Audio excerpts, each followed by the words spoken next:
Dios les bendiga, bendiciones a cada uno de ustedes, familia, amigos. Gracias a Dios que esta mañana podemos entender y reconocer que Dios ha sido bueno con nosotros al darnos vida, a pesar de las circunstancias que podamos nosotros encontrarnos. Siempre tenemos la seguridad y la esperanza de que en el Señor podamos tener propósitos, encontrar su voluntad y saber que Él es bueno, que Él es misericordioso y que no hay nadie como Él, ¿no? Cada día podemos presentar nuestras necesidades y Él es un Dios perdonador, un Dios sanador, un Dios que nos fortalece en medio de debilidades, de adversidades y que nos cubre con su gracia, con su amor en toda circunstancia, ¿no? El devocional de esta mañana habla acerca de la evidencia que hay en el verdadero arrepentimiento y habla acerca del crecimiento y la madurez espiritual en el libro que estamos viendo. Estamos basando en 1 de Juan 3, del 4 al 8, la lectura de este devocional que compartí temprano. El libro pues se llama Rasgos distintivos del verdadero cristiano, de Garnier. Y el tema del arrepentimiento de los pecados como una evidencia que demuestra que una persona posee una vida espiritual es bien interesante, ¿no? Resumiendo un poco lo que hemos puesto en el devocional, es interesante saber que es una evidencia que nace de la obra del Espíritu en nuestras vidas al convencernos de pecado, al llevar nuestras vidas a humillarnos delante del Señor.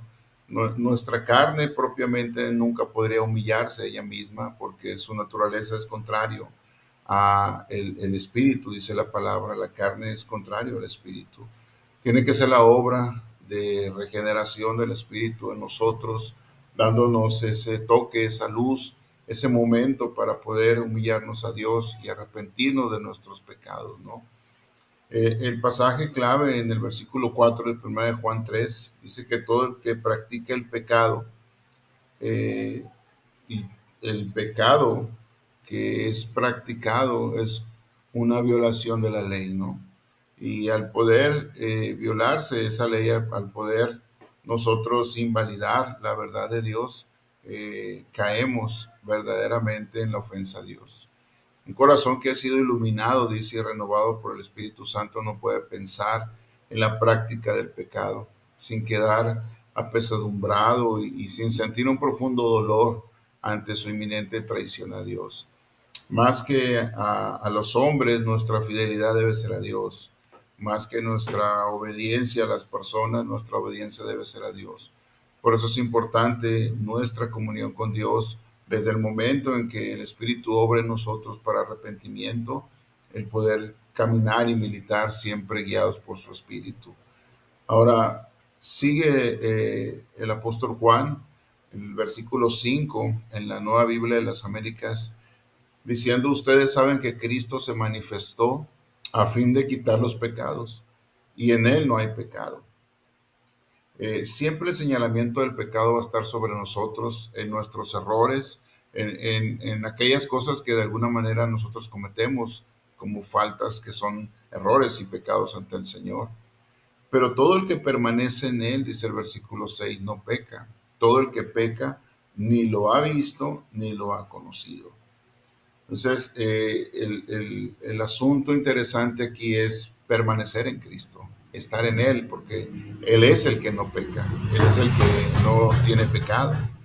Pero nosotros, si estamos practicando el pecado, como es el versículo 4, no que caigamos en un pecado y nos volvamos al Señor y no nos acordemos más de ese pecado ni lo hemos cometido de nuevo. Quizá cometimos otro, pero fuimos de nuevo al Señor. Aquí la práctica del pecado es constantemente en el mismo pecado, es una misma situación de pecado, que lo estamos practicando constantemente, diariamente, hora tras hora. Y eso prácticamente nos hace ver que nosotros no estamos ligados a Cristo, no lo hemos conocido. podemos tener ese problema con nuestro orgullo, con nuestra vanidad. No solamente pensar en alguien que comete adulterio, que está robando, que es homicida. El pecado también tiene que ver con el egoísmo, con los celos, con la vanidad, con los pleitos, con las envidias, todas aquellas cosas que nacen de la altivez, del orgullo, que el Señor rechaza, como dice el libro de los Proverbios. Por eso dice el 7, hijos míos, que nadie los engañe. El que practica la justicia es justo, así como Él es justo. La práctica de la justicia es algo que comúnmente nosotros lo podemos atribuir a ciertas personas, pero somos llamados a practicar justicia. Somos llamados a ser rectos delante de Dios, a no tener acepción de personas, a no movernos por intereses, sino ser justos en las cosas porque Él es justo, ¿no? Ahora dice el 8, el que practica el pecado es del diablo, porque el diablo ha pecado desde el principio. La práctica del pecado tiene que ver con esa constancia de estar cometiéndolo, ¿no? Lo dice que el Hijo de Dios se manifestó con este propósito para poder deshacer las obras del diablo, ¿no? Entonces, yo le animo, podemos tener faltas, pero tenemos un abogado, la misma carta de Juan nos dice, para con el Padre a Jesucristo el justo si alguno hemos pecado, porque el que dice que no ha pecado dice que lo hace el mentiroso, ¿no? Entonces, sí hay en nosotros la necesidad por el pecado, pero debemos permanecer en Él, quien no tiene pecado, y no engañarnos a nosotros mismos. Debemos ser justos en todas las cosas, entendiendo que nuestra obediencia y rectitud es hacia el Señor. Sin embargo, el reflejo de ese amor al Señor, de esas obras de justicia, tiene que ver con nuestro comportamiento en nuestras casas, en nuestros hogares, en la familia, ante el gobierno, ante las autoridades, ante todas aquellas personas que están encima de nosotros como directores, como trabajadores, como personas encargadas de nuestras vidas. Y nosotros debemos dar evidencia de arrepentimiento, de que hemos abandonado esos pecados, de ira, de pleitos, de enojos, de maldad, ¿no? Y someternos siempre a la voluntad de Dios a través de su Espíritu. Y es una buena razón para que nosotros podamos orar al Señor y entender en esta reflexión y oración basado en esta escritura que hay una necesidad de que Dios nos ayude y nos fortalezca y deshacer esas prácticas del pecado, porque el propósito del Señor es poder perdonar nuestros pecados y deshacer las obras del diablo, ¿no? Padre, te adoramos en esta mañana, Señor, y nuestras vidas las ponemos delante de ti.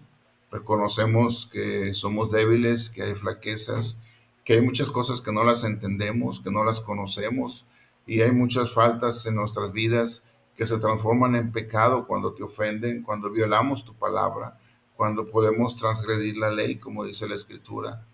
Y rogamos que nos des un espíritu apacible, manso, donde podamos siempre ser guiados por tu palabra, ser guiados por tu espíritu y poder siempre tener un clamor delante de ti para que tú seas el que pueda trabajar en nuestras vidas, ayudándonos siempre a ser fortaleza para poder salir adelante ante cualquier tentación, en medio de cada prueba, de cada adversidad, Señor. Rogamos que nuestras vidas sean ejemplo, un ejemplo como tú lo fuiste y lo eres, Señor, en cada una de las situaciones que pudiste enfrentar en el mundo, Padre. Que nosotros podamos tener un corazón como el tuyo, Señor. Podamos tener una actitud como la tuya, más allá de la actitud y las recomendaciones de los hombres. Que nuestra fe, nuestros ojos estén puestos en ti, Señor. Tú eres el autor y el consumador de la fe. Que cada circunstancia que podamos enfrentar y cada decisión que debemos de tomar, Señor, siempre seas el primero en consultar, al poder orar, al poder ir a tu palabra, Señor, y encontrar las respuestas. Te pido que seamos ministrados diariamente por ti, Señor, y que tu gracia sea sobre cada uno de nosotros, en nuestras familias, en nuestros hogares, con nuestros hijos, que podamos reconocer el pecado, Señor, que hay en nosotros, ir a ti diariamente y poder ser guardados de la práctica del pecado, Señor. Danos fortaleza en medio de eso, Señor. Sabemos que tu Espíritu Santo es quien nos ayuda, quien nos convence, pero también que trae a cada uno de nosotros de esa fortaleza para poder vencer, Señor. Te adoramos por ello, te honramos, te glorificamos y te damos a ti todo el honor y toda la gloria en el nombre de Jesús. Amén. Amén. Dios les bendiga, hermanos. Saludos a todos.